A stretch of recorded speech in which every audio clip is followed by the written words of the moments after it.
Yan, isang mapagpalang araw mga kalingap, ano? At ayan, nandito na tayo sa landing pad ng Naga City, no? At ayun nga, nadat na natin sila Kuya Mil, Nathan Cute, Mr. J, the PWD, at si J Brad. Mga kalingap, ayan, nandito tayo para makatulong sa mga dapat gawin dito sa landing pad ng Naga City.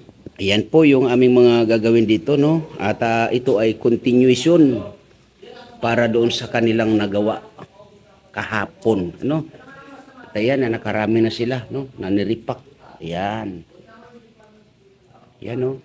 At ito, no? Ang ganda ng ano, no, ng landing pad ng Naga. Napakaluwag at mayroon pang pinakabudiga. So ito ngayon mga kalingap yung aming pagtutulong-tulungan na naman para may pagpatuloy ang pagre-repack nito, no? At sa kasalukuyan kami ngayon ay nagkakape muna, almusal. Yun nga, yung aming ulam ay yung tuyo, itlog, at pinagtulungan namin yan nila Kuya Mil, ano, ni Mr. J, the PWD, no? Siya po ang nag-sponsor sa aming almusal sa ngayon. Dumating po ako dito ay 6:30 AM. So, ang nangyari po kasi, kahapon ay pauwi si Mamsi ng Maynila, no? Nagbisita siya sa atin sa Dunsol, Sorsogon, ano? At napag-usapan namin na sumabay na lang ako, sumama na lang sa kanila kasi may service naman. At ayun nga, bumaba tayo ng Naga City. So, nakontak natin si Mr. J, the PWD, na nandito nga ako sa Naga. So, itinuro sa atin yung area dito. Kaya mga kalingap, maraming salamat po sa inyong suporta, no?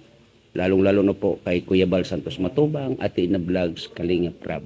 So, subaybayan po natin yung mga kaganapan mamaya-maya lamang po.